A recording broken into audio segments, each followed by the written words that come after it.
Hello বন্ধুরা, তোমরা সবাই কেমন আছো? আমি আজকে আবার চলে এসেছি নতুন একটা ব্লগ নিয়ে। সবাইকে গুড মর্নিং। তো বন্ধুরা, আমি সারাদিন কি করি সেটাই তোমাদের সাথে ছোট ছোট কিছু মুহূর্ত শেয়ার করতে থাকি। আশা করি তোমাদের খুব ভালো লাগে এবং আমাকে খুবই পছন্দ করো। তো দেখো, আজকে আমি সকালে সেই ছোট্ট মিনি ব্লগটা নিয়ে চলে এসেছিলাম। দেখো, তো সকালবেলা ঘুম থেকে উঠাতেই বাইরে এসে দেখি আজি যেন কোথায় যাচ্ছে। তোমরা ভাবছো আজি মানে কি? আজি মানে আসলে আমরা ঠাকুমাকে বলে থাকি। তো আজকে আজি চলে যাচ্ছিল দক্ষিণেশ্বর পুজো দিতে, তাই আমি একটু আজিকে এগিয়ে দিতে যাচ্ছিলাম রাস্তার দিকে এবং আজিকে বলছিলাম আমার জন্য কিছু নিয়ে এসো। তো আজি তো প্রসাদ তো নিয়ে আসবে সে তো জানি, কিন্তু আরও কিছু একটু স্পেশাল। তারপরে আসতে এসে শম্ভু আর ভাবির সাথে দেখা হয়ে গেল। তারপরে আমি বাড়িতে এসে ফ্রেশ হয়ে একটু চা খাবো বলে চলে গেলাম রান্নাঘরে। দেখি অলরেডি চা করা আছে, আমি যেটাকে গরম করে নিলাম। এবার মাকে জিজ্ঞাসা করলাম মা চা খাবে কিনা। মা বললো আমিও চা খাবো। তাই মাকে বললাম তুমি একটু ওয়েট করো, আমি সবে চা গ্যাসে বসিয়েছি, চাটা গরম হয়ে এলেই আমি তোমাকে দিচ্ছি, আর আমিও চা খাবো। এবং দেখো, চাটা গরম হয়ে গেল এবং চাটা কিভাবে ফুটছে। তো এখানে দুটো কাপ দেখছো, একটা মা চা খাবে, একটা আমি।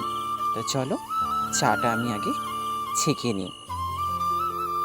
তো বন্ধুরা, আমার চা খাওয়ার ইচ্ছা না থাকলেও লিকার চা আমি মাঝে মধ্যে খেয়ে থাকি, কারণ লিকার চা খুবই ভালো। কারণ মাথা ব্যথা, সর্দি কাশি হলে লিকার চা খুব উপকারী, তাই সবাই মাঝে সাঝে একটু লিকার চা করে খাবে। চলো, চা রেডি হয়ে যাওয়ার পর আমি মাকে চা দিতে যাচ্ছিলাম ও মা বলছিল এত লেট হলো কেন। আমি বললাম লেট তো হবেই, কারণ আমি চা করা ছিল সেটাকে গরম করে তারপর নিয়ে এসেছি। তারপরে মাকে দেখি মা সকাল সকাল রান্না চাপিয়ে দিয়েছে।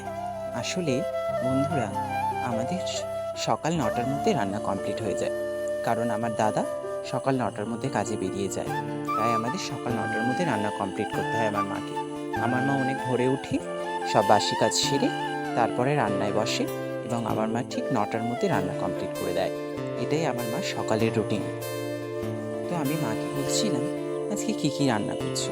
মা বলছে অনেক কিছু, শাক ভাজা, ডাল, মাছের ঝাল, আরও অনেক কিছু ছিল। তো ছোটো মাকে বললাম তোমার রান্না হয়ে গেছে। ছোটো মা ওসব কথা কিছু না বলে হাই হ্যালো করতে লাগলো। ছোটো মা আসলে আমি যখনই ব্লগ করি উনি একটু হাই হ্যালো করতে ভালোবাসে। তারপর আমি বাইরেটায় এসে বাইরের পরিবেশটা দেখো কত সুন্দর। সকালবেলায় ঝলমল আকাশ, পরিষ্কার, নিহুরে ভেজা, শিশিরে ভেজা ঘাস। এবার দেখো আমার পুচকি সোনাটা উঠে গেছিল। তারপরে পুচকি সোনাটাকে আমি নিয়ে চলে গেলাম মাঠের দিকে, কারণ সে দেখতে চাইছিল হাম্বা। হাম্বা মানে গরু। আসলে আমাদের এখানে একটা ফাঁকা মাঠ আছে, সেখানে প্রত্যেকদিন সকালবেলা 2-3টে গরু বাঁধা থাকে। সেখানে ছোট্ট সোনাটা যাবে বলে বায়না করছিল, তাই আমি ওকে নিয়ে মাঠেই গেছিলাম এবং প্রথমে একটা দেখালাম গরুকে। তা ও প্রথমে খুবই ভয় পাচ্ছিল আর আমি ওকে একটু ভয়ও দেখাচ্ছিলাম। তারপরে অনেকটা সময় ওর সাথে ঘোরাঘুরি করার পর একটা ছোট্ট কিউট বাছুরের কাছে গেলাম। ও দেখে খুব মজা পাচ্ছিল একে, অথচ গরুটা দেখো আমাদেরকে দেখে ভয়তে পিছন ঘুরে পালিয়ে গেল এবং সে হাম্বা হাম্বা করতে লাগলো। আমি বললাম হাম্বা আমাদেরকে দেখে ভয়তে পালিয়েছে। এরপরে আমি চলে যাচ্ছিলাম আমার বোনের বাড়ি, কারণ বোন আমাকে ফোন করে বলল আমাদের গাছের শ্বেতপদ্ম ফুটেছে, তাই সেটাই আমি আনতে গেছিলাম বোনের বাড়ি। এই দেখো বন্ধুরা, আমি প্রথমবার আসলাম আমার ব্লগে নিয়ে আমার বোনের বাড়ি। এটা আমার বোনের শ্বশুর বাড়ি।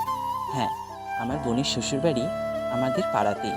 তো দেখো কত সুন্দর আমার বোন ঘরদর গুছিয়ে রেখেছে এবং আমি ব্লগ করছিলাম বলে খুবই হাসছিল এবং সে ঘরের কাজ গুছিয়ে নিচ্ছিল।